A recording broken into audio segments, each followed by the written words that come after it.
Welcome back to the deep dive. We've gathered up a whole stack of sources, again, articles, notes, all that good stuff. Yeah, we're digging through it all. Exactly. To pull out the most important bit, the key insights for you. Today, we're diving into someone really, really memorable, an athlete who was just, well, electric on the court. A scorer who could, drop 50 points almost casually, but also wildly unpredictable off the court, just unforgettable. Absolutely. We're talking about Gilbert Arenas. That's him, Agent Zero.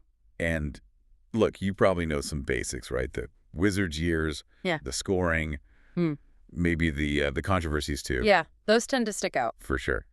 But our goal here in this deep dive Yeah. is really to go deeper than just the headlines. We're peeling back the layers using all this source material. Giving you that shortcut, basically. So Yeah. you walk away really understanding the whole complex picture of Gilbert Arenas. Exactly. All the fascinating details. All right, so let's start at the beginning then. Where does his story kick off? Okay, so Gilbert J. Arenas Jr., born January 6, 1982. Tampa, Florida originally. Right, but he mostly grew up in Los Angeles. Yeah, primarily L.A. Yeah. And what really stands out from the sources right from the get-go is this massive chip on his shoulder. He wasn't a big recruit, was he? Coming out of high school. Not at all. Seriously underrated. And that feeling of being overlooked, it fueled him constantly. That whole prove you wrong mentality. Totally. He Oh. was, 6'3", not exactly towering for an NBA guard even then. And scouts, well, they just didn't see a huge impact player. He even felt overlooked at Arizona, in college. But despite all that, he had this fearless confidence, almost defiant. It's rare. And that jersey number, that tells you everything, doesn't it? Oh, yeah. Number out. Because that's how many minutes people said he'd play in the NBA. I mean, talk about a statement right from the jump. Savage, like you said earlier. So, okay, despite all that doubt, he gets drafted. 31st overall, 2001, Golden State Warriors. Yep, 31st, so that's a second-round pick. Which makes his rise even more incredible, right? How often does a second-rounder become a genuine superstar? It's incredibly rare. And his improvement, it was fast, like really fast. Speaks to that drive we were talking about. By just his second season, he's the NBA's most improved player. Jumps from, 10 points a game to over 18? Wow, big leap. Huge leap. And it wasn't just scoring more, He was actively working on his game, adding things. That pull-up jumper became lethal. He forced people to notice him. And then he heads to the Washington Wizards. That's where Agent Zero really becomes, well, Agent Zero. Oh, absolutely. That's where he exploded. Certified superstar territory. What were those peak years like? Just dominant. Yeah. Between, say, 2004 and 2007, unbelievable stretch. He averaged 29.3 points per game in the 05-06 season. 29.3, good grief. Yeah. Multiple All-Star games, obviously. And he just got this reputation for being absolutely clutch, fearless in big moments. That game winner against the Jazz. The iconic one, where he hits it and just turns around, poses for the crowd before it even goes in. Yes, like a superhero pose. Pure confidence. Exactly. That summed him up back then. And, thinking about his style, he really felt ahead of his time in some ways. How so? Well, the swagger, obviously, but also the shots he took. Pulling up from way deep contested threes. That wasn't really the norm back then. Not like today with Steph Curry and everyone. That's a great point. He was definitely pushing the boundaries of shot selection for a point guard. Kobe Bryant even said Gilbert was the hardest player he had to guard at one point. Wow, Kobe said that. High praise. Seriously. It just shows the kind of offensive force he was. No doubt. And that connects to his whole persona, right? That no-chill thing. Exactly. He called himself hibachi. Like the grill. Because he was Cooking defenders. Yeah. Yeah. It was brilliant branding, in a way. Totally. And his personality was just unfiltered. Remember his NBA.com blog? Oh, yeah. Legendary stuff. Hilarious. Brutally honest. He wasn't media trained at all. Just said whatever was on his mind. And fans, well, a lot of them loved that realness. They really did. It felt authentic, even if it was chaotic sometimes. Yeah. Which, brings us to the big question. You have this immense talent, this huge, compelling personality. Yeah. Why isn't he talked about more in, Hall of Fame debates? That is the question with Arenas, isn't it? Yeah. The ultimate what if. Because, based on talent alone, especially during that peak, you could definitely make a case. So what happened? What derailed it? Well, two big things, really, based on everything we've read. Injuries played a major part, no doubt. He had some significant ones. Right. But the other thing, the one that really changed the narrative, was the gun incident. That was the massive turning point. Okay, let's unpack that because Yeah. it was huge news at the time. What actually went down? So December 2009, there was an argument in the Wizards locker room. Him and teammate Javaris Crittenton, apparently over a gambling debt from a card game on the team plane, and Gilbert. Well, Well, he brought 4 firearms into the locker room. Unloaded, he maintained, but still, 4 real guns. Laid them out with a note, basically telling Crittenton to pick one. He claimed later it was a misguided joke, trying to lighten the mood. a joke involving firearms in an NBA locker room? Yikes. Exactly. And the consequences. Yeah. They were swift and severe.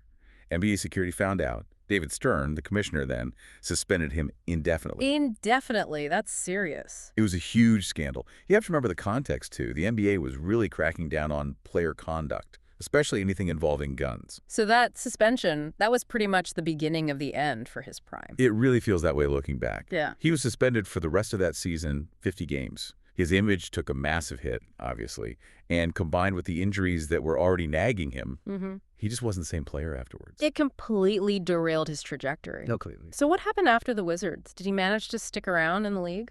He did, for a bit. But it was clear as the peak was over. He played for the Orlando Magic for a while. Okay. Then a really short stint with the Memphis Grizzlies. But, the explosiveness wasn't quite there, the consistency, the injuries and the suspension's shadow, it all took a toll. Did he play anywhere else? Overseas, maybe? Yeah, he actually did play in China for a season with the Shanghai Sharps, like a lot of guys do, trying to extend their careers or find a new situation. Right. And then retirement? Was it a big announcement?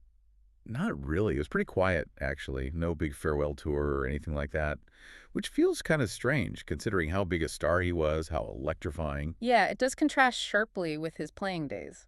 But then, post-retirement, he's kind of found this whole second act, hasn't he? Oh, absolutely. It's fascinating. He started his podcast, No Chill with Gilbert Arenas. Which is huge now. It really is. And it's known for being exactly like him, honest, totally unfiltered. He gives these deep basketball insights, but from a player's raw perspective. No polish. It's kind of the perfect platform for him in a weird way. Totally fits his brand. It's a really interesting evolution. So, when you put it all together, the incredible highs, the talent, the personality, the controversy, the comeback as a media figure, how should we think about his legacy? It feels complicated. It's definitely complicated. It's a mix, like you said earlier, of what could have been and just never, ever dull. Right. I mean, if he doesn't get hurt, and crucially, if he doesn't make that terrible decision with the guns, Yeah. could he have been one of the all-time great guards of that era? Maybe. The talent was certainly there during his prime. And his influence on the game itself. You could argue he paved the way for some of today's players. Yeah, I think so. Those score-first, deep-range shooting point guards, like a Damian Lillard, maybe Kyrie Irving in some ways, that fearless shot-making, the confidence to pull up from anywhere, he was doing that before it became mainstream. He really was ahead of his time stylistically. Definitely. Which makes you wonder, was he just maybe too real for the league sometimes? His authenticity was his strength and ultimately kind of his weakness, too. It made him compelling, but also led to trouble. That's a great way to put it. And speaking of compelling, the stories about him are just legendary. The sources are full of these wild anecdotes. Oh, man, yeah. Ready for a few quick ones? Sort of lightning round? Let's do it. Hit me. Okay. He once dropped 60 points. 60. On Kobe Bryant and the Lakers in L.A. 60 against Kobe. Okay, that's legendary status right there. Then there are the pranks. Apparently, he once gave teammates shoes filled with, feces. No, seriously, that's beyond a prank. Yeah. Definitely no chill. Clearly. What else? Huge video game nerd. Like obsessive. Apparently once played online poker for 18 hours straight. 18 hours. Wow. The focus or lack of sleep? And remember the Shark Tank? He apparently bought a huge Shark Tank for his house just because, quote, he was bored. Bored. So buy sharks. Okay. And one more on his training. He used to practice, play full-court games, wearing a weight vest. Just to make it harder, simulate more intensity. That's insane dedication, actually, mixed in with everything else. He was just built different. That no chill wasn't just talk. It was how he lived, how he played, how he trained. Absolutely wild. Okay, so wrapping this all up, thinking about everything we've covered, how should you, the listener, ultimately remember Gilbert Arenas? I think you have to see him as someone who lived completely on his own terms, for better and for worse. He was wild, definitely flawed, but also undeniably brilliant on the court for a time. Yeah. And his story, I think, is a really powerful reminder, isn't it? Talent can get you so far, maybe even to the very top.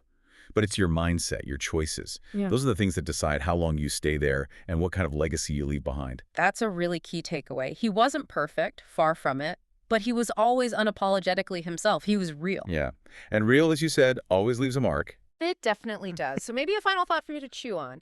How much should we value that kind of raw authenticity in our public figures, especially athletes, even when it leads them into trouble? Where's the line between real and reckless, and how do those choices shape not just a career, but how we remember someone long after they're gone? Something to think about.